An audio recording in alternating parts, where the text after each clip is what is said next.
할렐루야, 예수님의 사랑으로 성도 여러분을 사랑합니다. 사람의 일생이 만남의 연속이라는 말씀을 드렸습니다.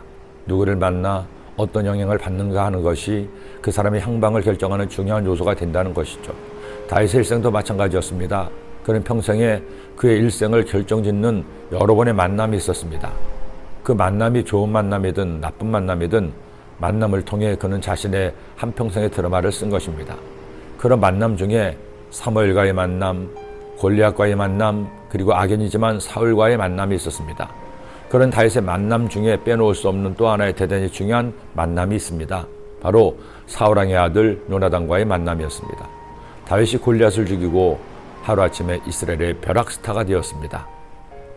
그 운명의 순간에 사울왕과 함께 쓰던 요나단이 있었죠. 요나단은 다윗을 보고 나서 단박에 사랑에 빠졌습니다. 성경에서 이성간이 아닌 동성간의 우정이 이처럼 빛나는 순간은 어디에도 없습니다.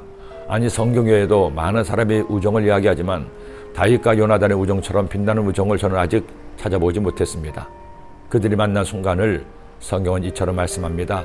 다윗이 사울에게 말하기를 마침에 요나단의 마음이 다윗의 마음과 하나가 되어 요나단이 그를 자기 생명같이 사랑하니라.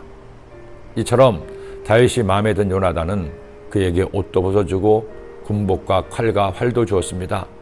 그런데 그의 아버지 사울왕은 달랐습니다. 처음에는 다윗을 기특하고 대견하게 여겨서 군대 대장으로 삼았죠. 그런데 사람들이 자신보다 다윗을 더 칭찬하자 삽시간에 다윗에 대한 애정은 시기와 미움으로 바뀌었습니다. 하나님의 영이 떠나자 그의 영혼은 병들었기 때문입니다. 사울이 그 말에 불쾌하여 심히 노하여 이르되 다윗에게는 만만을 돌리고 내게는 천천만 돌리니 그가 더 얻을 것이 나라 말고 무엇이냐 하고 그날로 사울이 다윗을 주목하였더라. 어느 날 사울이 다시 악령에 사로잡혀 정신없이 떠들자 다윗이 평소처럼 수금을 탔습니다. 그런데 이번에는 진정하는 것이 아니라 창을 던져 다윗을 죽이려고 했습니다. 다윗은 2번씩이나 창을 피했죠. 이때부터 사울은 다윗에 애정이 교차했습니다. 그를 인정하는가 싶으면 그를 죽이려고 합니다. 자신의 장녀인 메랍을 아내로 주겠다고 했다가 마음이 바뀌어 다른 사람에게 시집을 보냅니다. 그러다 다시 마음이 바뀌어 둘째인 미가를 다윗에게 주어 결국 다윗은 사울왕의 사위가 됩니다. 그러나 마음속으로는 차마 자신이 죽일 수 없으니 블레셋과 시비가 붙어 블레셋 사람이 그를 죽이게 오자 온갖 계책을 썼습니다.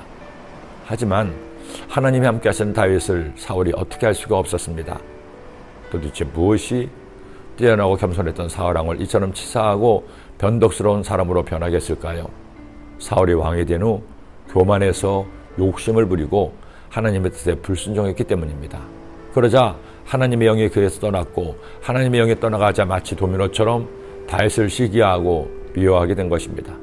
그리스도인은 무엇이 되었느냐, 무엇을 가지고 있느냐로 자신의 가치를 가늠해서는 안 됩니다. 그리스도인은 어떻게 하나님을 믿고 어떻게 인생을 살아가느냐로 자신의 가치를 가늠해야 합니다. 사울처럼 교만함과 욕심과 미움으로 살아서는 안 됩니다. 어떤 상황에서도 다윗처럼 하나님을 사랑하고 신뢰해야 됩니다. 미움이 아닌 사랑을, 욕심이 아닌 감사로 살아야 합니다. 그리고 교만이 아니라 겸손하게 사는 사람을 하나님이 인정하시고 택하여 쓰십니다. 여러분, 이렇게 살고 계시죠? 기도드립니다. 하나님 아버지, 사울이 아니라 다윗처럼 살게 하여 주옵소서.